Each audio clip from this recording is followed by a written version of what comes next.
least for now. Okay, so just to let you know, if you haven't seen this link, there's some good formulas in there, kind of all in one place. And this is on the Sildar, so you should have access to it. In fact, it looks like 5 people are looking at it right now. We already had 1 lecture and the Zoom is here, but the YouTube is here and the Zoom will eventually die. As a matter of fact, we probably don't even need that link anymore. Today are 2 lectures, but what I've been doing when I have 2 lectures or 3 is instead of trying to like rush through both of them and like pack it in, I go a little bit slower. And because I have 2 lectures, I'll record this one live. And then the other lecture will be recorded and vice versa for the section coming in. So everyone has to look at one video, right? Okay. It allows us 2 things, to take our time and basically not have to rush through it. And we also get out just a little bit earlier, right? Because I don't have to kill myself.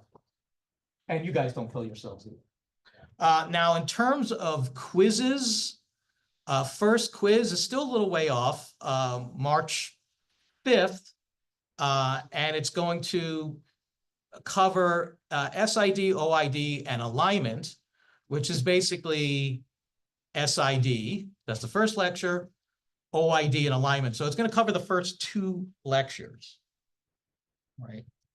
Even though we're going to have 1 class after that. So that won't be, that'll be on the next quiz. Okay, also, I didn't check, but I think it might still be available. There was like a practice quiz. I hope everyone did it. It's a free 5 points on our first quiz. I don't care whether you actually didn't get every question correct. So I'm not giving you, it's not up to 5 points. It's like everyone gets 5 points. The whole rationale is we're going to try to do some online live testing. So you would bring your devices here and then we would use Brightspace to test. And as far as testing, you'll be able to backtrack. You'll be able to go in if things die and go bad. You'll be able to go in a second time without me having to log it in. So it should work out. Right. I actually haven't done an online test using Brightspace. I've done it in Blackboard, and it seemed pretty intuitive. You know, so it should work out. Clinical's working out for everyone. Yeah, so far so good. So far so good. Okay. No one expire on you? Not now. Okay. That was close. Yeah, I've had some close scares myself. I've never had anything happen like on my X-ray table. It's one of those. But you never know. Die. Really? Yeah. Yeah, sure, it could. Probably more likely in CAT scan than in X-ray, because you kind of have to be stabilized before you even get to the X-ray department. So if they're not stabilized, you don't see them, or you do a portable. But they rush people more into CAT scan a little bit faster. Plus they might use contrast where you can have a reaction to that. So the mortality rate in CT is much higher than diagnostic radiography, even though the caseload is less. Although that's changing too, because those places are like factories. So they're starting to, I don't know what the levels are now. It might be evening out soon. In other words, are there more CAT scan exams versus radiography exams, X-ray exams? I don't think so, not yet. But they are pumping them out pretty quickly. All right. So we are today mostly a review, right? There's not a lot of new information here. Anyone have any questions before we get started? We're okay? Yes. You're gonna have 2 lectures, one we're gonna watch on our own time. It's not every class. But if I do have like 2 or 3 lectures, and if you look at the Sildar, you'll see there are some that are packed in there. We also will use maybe 1 or 2 labs to do something. Yeah, they keep packing stuff in on my class. Plus I want to give you guys some extra stuff too. And they don't take anything away. I've been kind of forced to juggle a little bit. All right, so we are going to talk object image distance OID today, and what changes in OID will do, such as does the exposure change? How about the contrast? What's the relationship between that and noise, which we know is a grainy, bad thing? And then we have sharpness and magnification. I probably could have put that first because that's a big one for OID, as well as SID, but we're not going to do SID because we did that last week. Biggest thing from whenever it was, last class, I don't even know if it was last week, was inverse square law and direct square law, right? Make sure you practice those.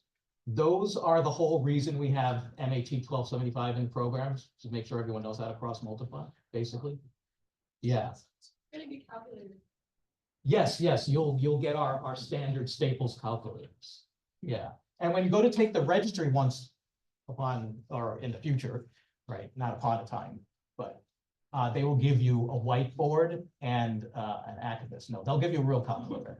That would be fun. Yeah, I don't even know how to do this, like 10s and 50s, and anyway, I had one once. So we'll talk about these starting now. So effect on image contrast. What I want you to keep in mind is when you try to make something better, sometimes you have other factors that make things worse at the same time. So this is our very first example of that. If you have OID, right, you're going to reduce scatter because some of those divergent photons that would be scattered are going to diverge. And because of the OID, they're going to not hit the image receptor. Yes. Can you just explain what the air gap technique? I've read about it, but I just don't know. So that is this. So when you have a gap, in other words, OID, the scattered radiation coming out of the patient continues to diverge. And because of that gap between the image receptor and the patient, the OID, a lot of the scatter will diverge and not hit the image receptor. They'll just miss it, right? So those photons that miss the image receptor contain noise, if you want to look at it that way. So by putting OID, you're going to get rid of some of the scatter because it doesn't make it to the image receptor, doesn't carry good information anyway. And you won't have to use a grid, so you'll save money on not having to buy one. And because the scatter goes down, the contrast will go up, which is what a grid is designed to do. But this is what I was mentioning earlier, is that what else happens, right? We're going to see, if you don't already know, but I think you do, we're going to get magnification, right? So contrast may go up, but if you get magnification and you end up cutting part of the anatomy, right, that's not good. So I call these things like trade-offs. Usually, like when one thing goes up, the other thing goes down. So usually if there's something good, something bad happens. Every once in a while in different courses that I teach, you know, when you change something, nothing bad happens and you get like a double win, and that's rare. I love to point those out because it's nice to get a win-win. And it's off topic, but in MRI, I get a win-win-win every once in a blue moon. Like, it's usually something good for something bad. So keep in mind what needs to change, right? If you adjust this. So for scatter, adding OID could be helpful, but we don't generally do that. We use a grid instead because it's better to use a grid and increase the dose to the patient than it is to get no dose, less dose with the OID and have magnification. So the magnification is bad enough to make you want to expose the patient more with a grid and not have the OID. Right? Now, when we have virtual grids, that's a different story. Then you kind of get the best of both worlds on there. Yes. Scatter, we have already. No, it's better to reduce scatter with a grid, which requires no OID. You just use the grid on top. And it's worth the extra exposure to the patient. Because when you use a grid, you're going to go up on average 4 times.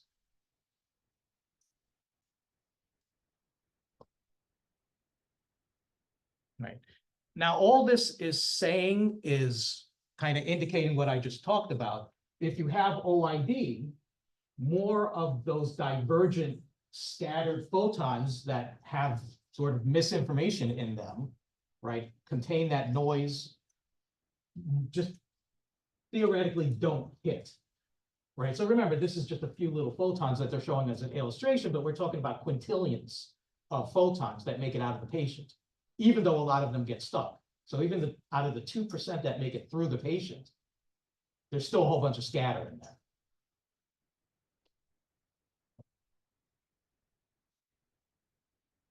Okay, so effect of OID on primary beam. I don't even know why we need to talk about this, because it's sort of self-explanatory, right? OID happens after the patient, right? It's between the patient and the image receptor.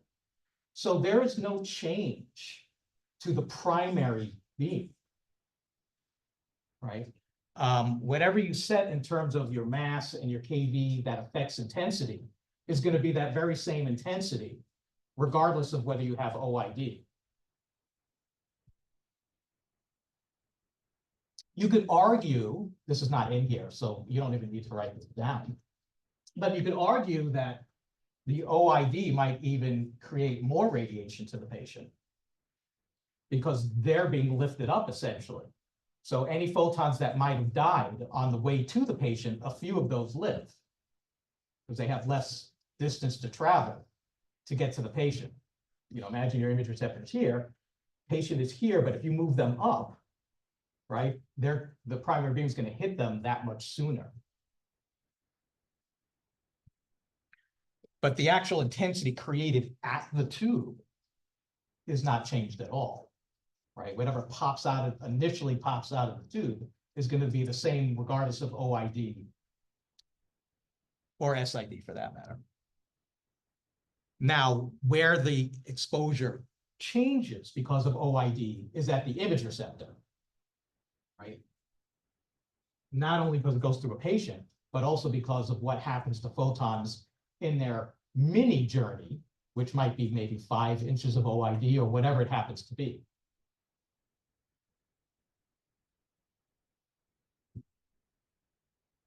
Okay, so we kind of talked a little bit about the effect on exposure already. This was I won't say study, but this was a little experiment that was done on film. So first of all, digital radiography deals better with scatter to begin with, right? Based on the algorithms, and cleans things up a little bit. But still, theoretically, right, you should reduce, as we said a minute ago, the scatter to the image receptor when you have OID. And using film takes the mathematical digital stuff out, so you could just focus on what's happening.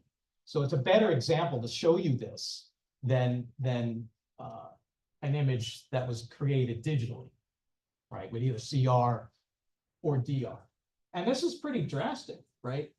So what happened here is the OID was increased from no OID, and they used a coin on like a plastic sort of block. And then they added 5 inches of OID. And you can see that the scatter went way down, right? And the contrast because of that went way up. But look what else looks bigger. The object itself. Yeah, magnified. We'll speak about where magnification can be occasionally useful, but most of the time it's not. Right?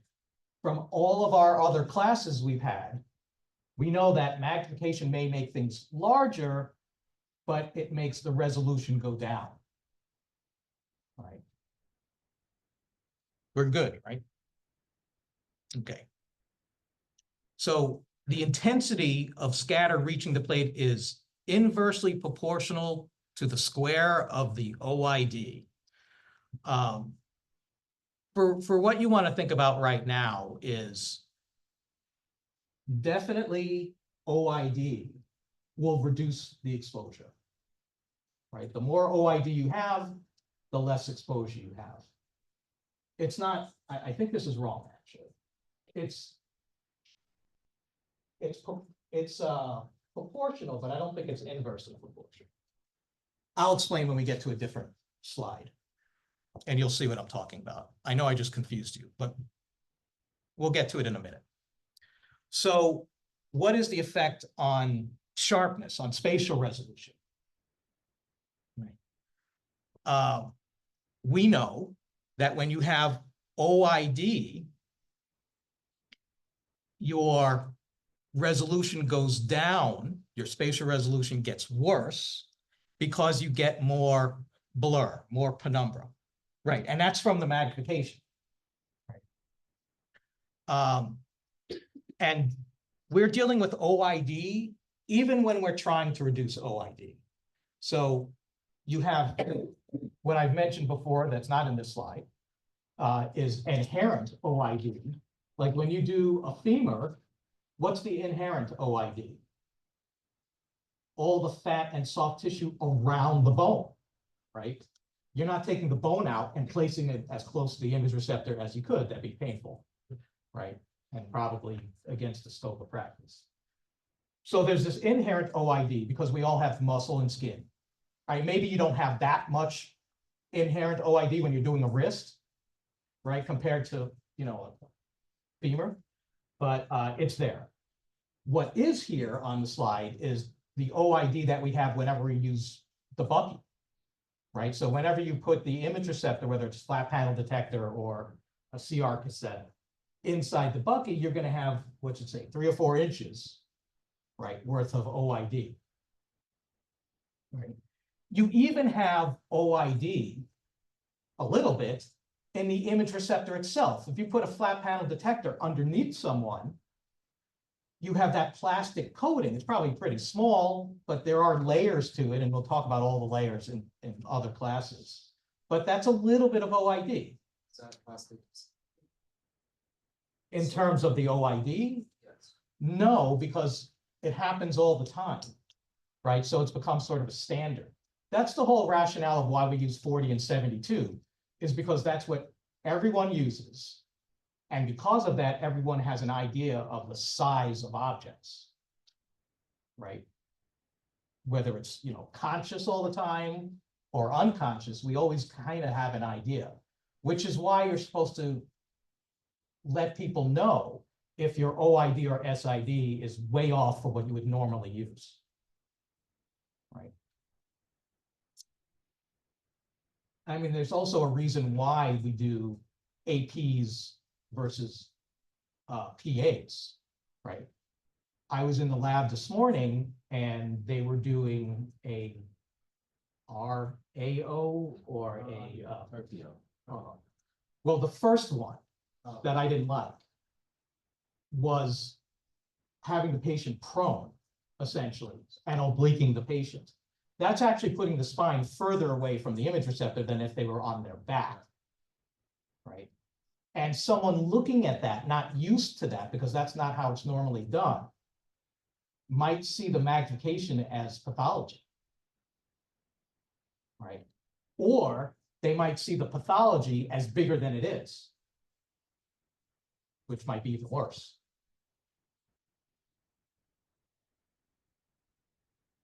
Measurements are important. I had a had my first colonoscopy. And they were able to see, I had a few polyps, not a big deal, but they had them down to like millimeter. They were like, this one is 1.3 millimeters. It's like pretty accurate, right? So, you know, millimeters matter.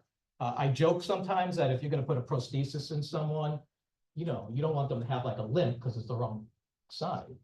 And then, of course, I add on to that, I'm like, they'll just make a heel that's a little bit bigger. Balance it out. You'll balance it out, you'll be fine. That's not the way it's supposed to work though, right? The whole idea is, again, is to have magnification kind of standardized. That's why we have certain SIDs and try to reduce OID. So in terms of magnification, right, we know that an increased amount of OID is going to increase the entire image. So both the penumbra increases and the object itself, which is known as the umbra, right? I always think of it as a donut, right? And the circle of the donut is the umbra, and what's around it is the penumbra. All right. So in this case, right, diagram is illustrating the doubling of OID upon image magnification. And what you'll see here is it's not directly proportional. This is what I was talking about before when I tried to, confuse you, is it's definitely proportional, okay, meaning when one thing goes up, the other thing goes up. So when OID goes up, yes, magnification goes up. If I were to say directly proportional, that would mean if we doubled, right, then the penumbra would double, but it doesn't. All right. What happened in this case is we doubled the OID. The object with the first OID was 3 1/4. Then it went up to 4 1/2. It didn't go up to over 6, right? It didn't double this initial magnification. Right. So Just to clarify mathematically, it's proportional in the same direction, but not at the same scale. But correct. it is definitely not inversely proportional, because that means when one goes up, the other goes down. Wait, before you take that out, it says the intensity of scatter. Does that mean intensity as in MAS or penetration? No, intensity means the number of photons. So, but isn't that correct then? So- Is inversely. That we need a different word than, because so inversely means one thing up, the other thing down. Directly means one up, or one down, But I'm going to leave everything as is, but for now. But right now, you don't want to confuse and say because something doubled, the other thing doubles, right? Because you have some relationships where that can be true. You have some relationships where things go up and the other thing goes up just a little bit. And then you have some relationships, like for instance, KV, where you go up a little bit in KV and the other result is much bigger. It's like an exponential relationship.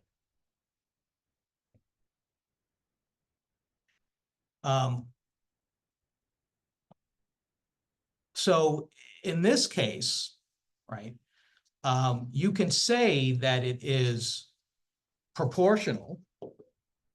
You can say that it is, I would even say directly proportional, in that when one goes up, the other goes up. But what you can't say, what you can't think at least, is that if one thing goes up by 14% and you double the OID, the other one didn't go up to 28. Right, from 14 to 20, it didn't double. It went way up. Right, it went, 4 times that, give or take.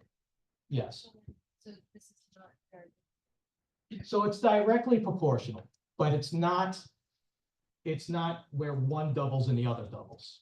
This one is verging on exponential. Right, I don't know, I don't know if there's a percentage or a number, right? If it's anything more than double, does it mean, we could kind of play with the language? Okay. Yes, So you double the OID, right? So the OID was here, what here was doubled, yes, And it went up from 3.25 to 4.25. 4.5, yeah. So it went up by 1/square of what was doubled. Well, we could probably do the math, but just saying, yeah, just saying here, we have 14% and it went up to 54. So let me just do a quick calculation. Where's my calculator? Is it exactly 4 times? Went up by a quarter. See, it's not, see, even if you do 14 times 4, it gives you 56. Yeah, but So it's not even exact. that's the nature of it not being exact in the first place. We use this as a rough. Yeah, I mean, it's hard to say because no two exposures are gonna be exactly the same anyway. So it's kind of hard to say if you tried to do this in real life. You can, and we break this out this semester actually, where we break out our digital dosimeters, right? Because if you measure the radiation directly, it's much easier to measure than looking at the size difference or looking at the contrast difference, right? You can actually look at the literal radiation difference. And those are some expensive tools that we have. So not very often, right? There are some exceptions for purposely magnifying an object. Right? And they're not as, I would say, important now as they used to when we had film. And the only way to magnify an image with film is to either create OID or look at it with a magnifying glass. Right now, of course, you can manipulate the image digitally. But your book uses this example, which is a digital image, probably, because there was some subtraction going on, because I don't see any soft tissue in here. But the idea is that they purposely increased the OID to magnify and visualize some of these smaller vessels, right? What you can do now, though, is you can get the best of both worlds. Radiologists have expensive monitors. They can open different windows. They can magnify an area to see that there's some little vessel there, but it's a little bit blurry. Then they can look at the same vessel in another window, bring it back down to size. The resolution will go up. It'll get smaller, but then they might be able to see it better. They might have missed it to begin with if they didn't do the magnification. So sometimes magnification, making things bigger, shows you that there's something there to allow you to investigate further down the line. See what I'm saying? Well, also magnifying the image will also cause more penumbra, it said as well, right? Well, not when you do it digital, right? I mean, you get more penumbra on the original OID image, right? But in systems now, you take one exposure, you get an image, you can then magnify that image. That's not going to change the penumbra. That happens at the time of the exposure. But either one, when you magnify an image after the radiograph, or you magnify an image because you added OID, both of them are going to appear larger, but both of them are going to have resolution go down. Right? So on occasion, I know the other example for doing this is in mammography sometimes to maybe bring out a small little calcification that you might not have seen on the original image. But usually when you magnify in mammography, it is after the radiograph has done, because the whole idea is you need to use compression. How can you have OID and compression at the same time? So it doesn't work that way. You can magnify a digital image. So, but they did more to stuff on this. They used a special focal spot to give you better spatial resolution to begin with, so a smaller focal spot essentially. So they tried to increase spatial resolution in other ways before adding the OID. So you know, there are some different techniques, but they're rare, right? The bottom line is, for the registry and for this class, OID is something you want to minimize, right? Because OID gives you penumbra, makes images larger, and makes the resolution go down.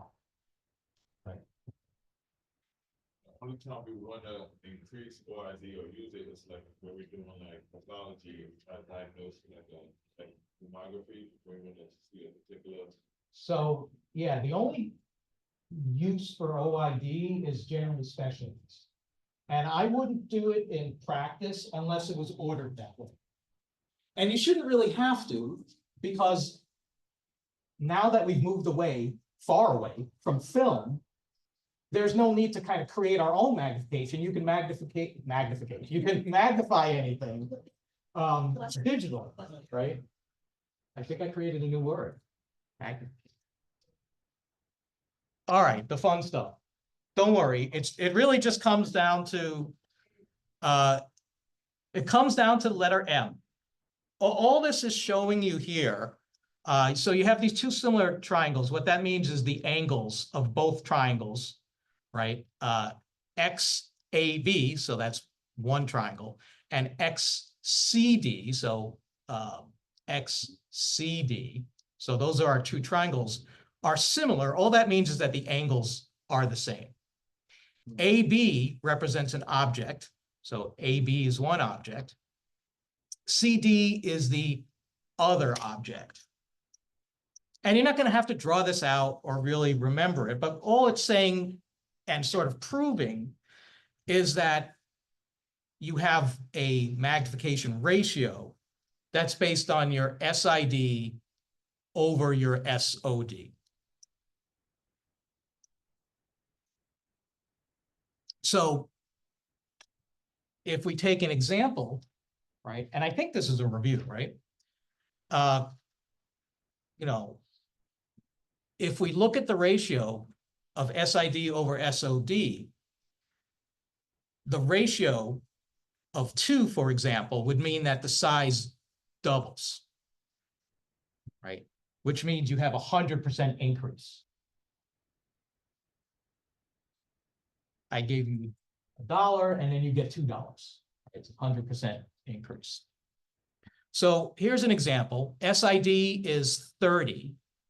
That doesn't change because it's SID over SOD, so 30 is 30. When the object is placed 20 inches above the imaging plate, I mean, how many words can you use to say this is OID, right? You have OID of 20. How much will the projected image be magnified? What is the magnification?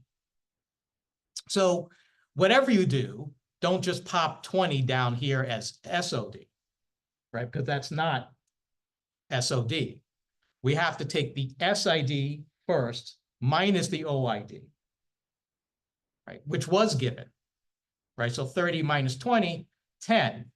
Now we can see that it's 30 over 10. As I like to say, don't forget, because you'll get an answer that's on your test, but don't choose that one because that's the wrong answer.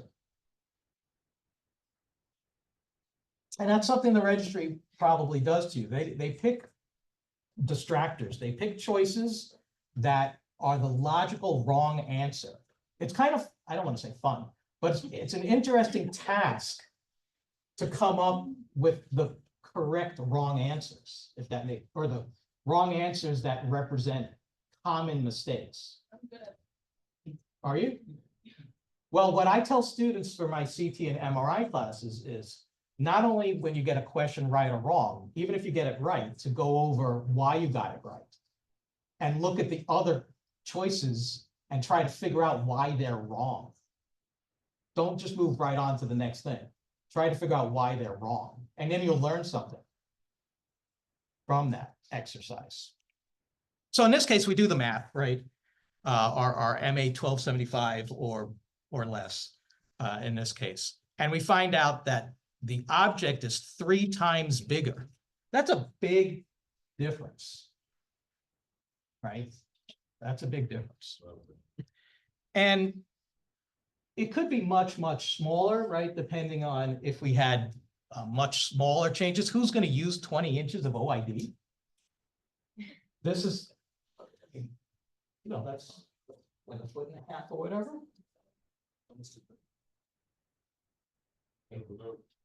Make the patient levitate. Oh, but it could be like when you did that, if you have the plate on the floor and you're shooting someone's foot and they can't get their foot all the way down. There are some possibilities. So one of the worst things I saw at the hospital a week or two ago, and things, I guess techs are different now than what I've done in the past. So they decided to do a cross table hit. But instead of, you know, setting up the huge receptor here and shooting like diagonally, they basically just put the person in the stretcher against the upright bucket. So it's for this hit. They had the patient lift. They didn't angle anything. They just like shot straight. And to me, it looked terrible. And there was all sorts of OID because they didn't even move the patient towards the side of the stretcher and then put it up against. So they were like here, and they had all this OID in. They were going through kind of both hips, sort of. It was just bad. I didn't like it. I mean, I'm not one to tell them, I think, well, I am actually, but, and I did, but, you know, I have I've been around long enough that a good number of people are my former students when I see them. So I feel like I can still, if they can call me Professor Lobel, I can still correct them. That's sweet, though. But here's another thing, just a tip, not related. There is a tendency for people to start using that flat panel detector that's you know, wireless and put it underneath the patient and do everything in the stretcher, never move the patient over to the table. They think, and this actually happened in the lab this morning, they think that it's easier, but it's not. Take the extra effort to get the patient on the table. That might be a little bit harder, but then after that, I hate to say it this way, but you can repeat to your heart's delight by just moving the table around and doing things. If you have to repeat and then put the same plate underneath the patient and try to pretend that it's aligned and all this stuff, you're going to end up kind of losing the time that you thought you were going to save by not transferring the patient. So I think make the effort, especially if it's like a pelvis or the abdomen or spine work, right? Get the patient on the table and then you can move things around, right? We saw that today, right? Yeah. I mean, how many times did it take to? Don't do that. About an hour. But I mean, let's say that none of that stuff was your fault and it just like repeats happen. So it's much easier to correct a repeat if the patient's on the table and everything's set up. Oh, I forgot to do one thing, whatever. Right? Take the extra effort. It'll pay off, I think, in the long run. Okay. So this one's interesting. We're going to see on the next slide that because SID and OID are going to be proportional to each other, so they're going to change with the same proportion, that this will actually allow the blur, the penumbra, and the magnification to actually remain the same. So this is pretty cool. So what happens here is if you double everything, right? So if the OID goes from 2 to 4, provided you then double the SOD, basically double the SID also, because if you add 38 to 2, it's 40. And if you add 76 to 4, you get 80, right? So basically, if you double everything, the object doesn't change size and the penumbra remains the same for both of them. What this says, right, but is harder to do in practice, is that you can essentially correct magnification because of OID with increased SID. Easier said than done, right? You know, especially if you started at a high SID, where are you going to go after that, right? If you started at 80 SID for some weird reason, where are you gonna go after that? 100? Ceiling doesn't go that far. So one, if the patient's on the table, this theory doesn't work that well, because you can only go up so high. Right? I don't know what's the highest you can get, maybe 50, 52, 55. It probably depends on the room. Right. So this would only really work if maybe you had a patient in a stretcher and you were able to do a horizontal image somehow. But again, remember, a lot of the stuff that we go over in this class is more theory, right? Which is why I laugh and say you have to levitate patients to actually do what's on here. So the theory, though, is true, right? The penumbra doesn't change and the magnification does not change if the ratio between the OID, SOD, and SID remain the same. Meaning, if you double everything. If you only do that to one thing, then it all falls apart.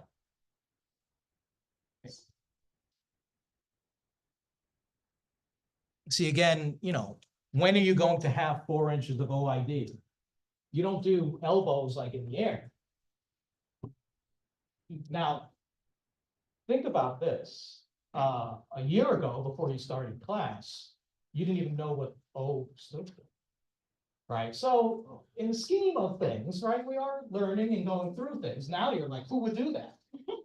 Right? But I couldn't have explained that on day one, right?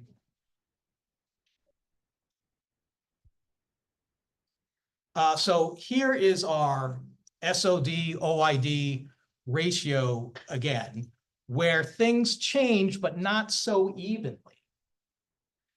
So they have to tell you this. They have to tell you that the same focal spot was used, right? That we didn't change any other variables except the ones we're going to mention. Because if you increase the SID to a certain point, you have to increase the technique, which might change the focal spot. I was gonna say, I don't want to bring it up though. I know what you're saying. Yeah, if for some reason you increased your you had to increase your exposure. At one point, you might have been forced to switch from a small focal spot to a large focal spot because the exposure was too high and you needed more time, so it didn't snap. And that in turn would change things. So in this case, there's no such thing, right? The focal spot is the same, right? Technique for A is 80 SOD, 80, was used with 20 cm of OID. Again, unrealistic, but we're just doing the math, right? And for B, we have an SOD of 100, also unrealistic, right? Combined with an OID of 40, right? And when we do the difference between the two, so this is kind of like a part 1, part 2 step. So first step is to find out what the relative sharpness is, which is just SOD over OID. So we get 4 and 2.5. Are you guys with me? Then the ratio between them, okay, what it's really asking for? In other words, which combination will produce the greater sharpness, right? When we do the ratio 4 divided by 2.5, we find out that technique A is going to be 1.6 times sharper than B. Why is that true? Right? Remember that in this case, we have more SID, right? And that's going to help bring things back. And we also have less OID, right? So you should be able to say which one's going to be sharper without even doing the math. Now, if they ask for exactly how much sharper, then you have to actually do the division. But the concept still holds. So he's saying that, for sharpness A, that will have more sharpness, but if you need to see the difference, then you have to do the calculation. If you want to find, yeah, if you want to say how much sharper is it actually? Right? Now, I don't even know if there were no radiographs that came with this example. I mean, this is something you can try in lab and even see if you actually visually see improved spatial resolution. Right, we probably do this with the line pair test tool again, to see if it changes. And even that again is like sort of subjective, right? Very Those are subjective. hard to read. Those are hard to read. You have a group of 3 or 4 people and everyone has a different opinion. Right? Where does it blur? Right? And that's why you kind of have to come up with your own sort of standard. Right. So take home messages. Increasing SID makes exposure go down. Nothing new here. Governed by inverse square law. Further away, more photons die in the air. Which is why you have to increase your exposure when your SID increases. Professor, you give 110%, you know that, right? What do you mean? This is adorable. Oh, I never heard of one of my presentations like, No, at the end here, like, Adorable. hey, remember this stuff. guys. You get 110%. Like, I mean, you're helping us learn because you're crystallizing the takeaways, which is So faculty okay. does so too. cute. It's Yeah, a good thing. I can't say I do this every time. Are those lecture notes helping Yeah. a little bit? Yeah. All right, I'm gonna see if I can't, create some other like, extra credit sort of. Wow. Yeah. You're handsome.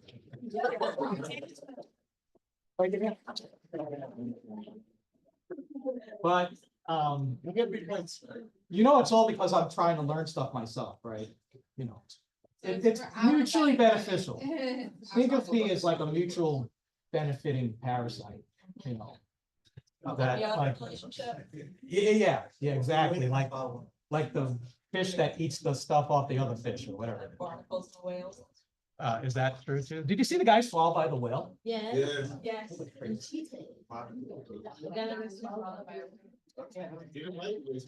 He spit him out right away. Okay, let's knock out just these other couple of things. Because it's adorable. Yes. Increasing SID reduces exposure is governed by the inverse square law. Correct. And then you said the- More photons die in the air. I mean, that's just the best way to look at it, right? Not only do more photons die in the air, but more photons are given more room to diverge and not make it to your image receptor or the patient. So increasing OID makes the exposure go down to the image receptor, not the patient, right? Because the OID is after the patient. This is related to that slide where we saw, our very beginning slide, right, where we talked about air gap technique. The air gap technique helps the image in terms of reducing scatter, but it comes with magnification. And I said you could probably make an argument for patient exposure actually increasing because they're closer, like we said, to the actual photons. It's an argument though, right? Because you could also say because they're closer, maybe more will penetrate through and then they don't get the exposure. It's tough. It's tough if you really have to think about it, how that one would work.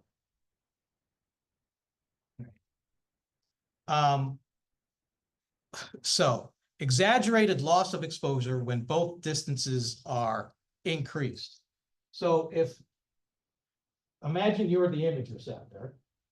If you have OID, then that image receptor loses some of the radiation, doesn't get as exposed. If you have increased SID, more radiation dies in the air.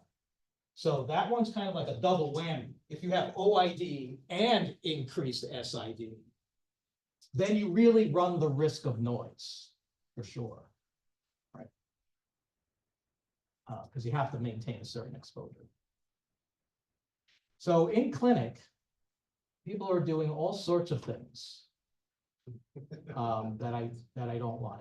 And I think we had our first incident of the semester already. What are you doing your? Wrong patient was exposed. Did the wrong exam. Where, where? are you- Where did the hip? So I won't give details because that's wrong. I won't give details. I'm not going to say, but it's not good, right? I was talking to one of my former graduates, who graduated last year and now she's working. And she was telling me she is so paranoid, right? Because she was actually involved in a similar sort of incident when she was a junior as well. And she now like quadruple checks. She takes the medical record number and like, it's not a bad thing. Does it? It's probably not a bad thing, you know, unless you make a mistake because you've like checked it 5 times. Was the patient a walkie-talkie? I have no idea. Yeah, but you know, what's bad is the patient that got the wrong exam, got exposed for no reason, and then needs a repeat. And the other patient has to come back. If they didn't leave already. You know, I don't know the sequence of events. I don't know if It was a student, it was not just a student. but it's. They're, you know, the text is supposed to be ultimately responsible. And a lot of times these things happen. It seems that these things happen when someone like takes over an exam or someone goes to the bathroom and then someone else does something else. And, you know, you would think these things don't happen, but they happen like, Yeah, unfortunately, more often. yeah, it almost happened on my clinic, was like, that they had a patient that they were. Already, you haven't even worked a week yet. Yeah, no, I mean, the patient wasn't a walkie-talkie, it was just there, and they didn't put the band on the wrist, they had the band on the foot, so at first, was looking for the band, and then. I don't know why they put it, I think cause I don't know what's the reason why, but they had it on the foot, so it's not until that we was looking for it, then we finally said, let's check the sheet, and then we seen it was on the foot, but that's one way that, you know. But it's the wrong patient. No, it was the right patient, but I'm Oh, just saying okay. about how, you know, scenarios people get, you know. So my recommendation is, especially when they come to you from, let's say, the emergency room, you make sure they have a band. And you don't accept, we'll put the band on when the patient comes back. Don't accept that if they say that. They gotta come over with the band and put it on. All right, and then you have to double check it. What's the other band you need to look for? Fall wrist, Hmm? fall wrist. Fall wrist. All right, it isn't always yellow. Sometimes it's yellow. Right. Always look for fall wrist. And so you don't want to make any money for me, right? Because occasionally when people fall, I get a call and my first, I hate to say this, so I've told you probably before I do some expert witness stuff. And my very first objective always is to discredit the technologist. The very first thing I do is I go to see if they're licensed. And that's, you know, depending on the state, there's differences. And then, so I just got a case where CAT scan technologist put an IV in. They had extravasation. You guys know what that is? Yeah. It wasn't in the vein, so things like puffed up. It happens. Usually they put some warm compresses on and then everything is fine after that.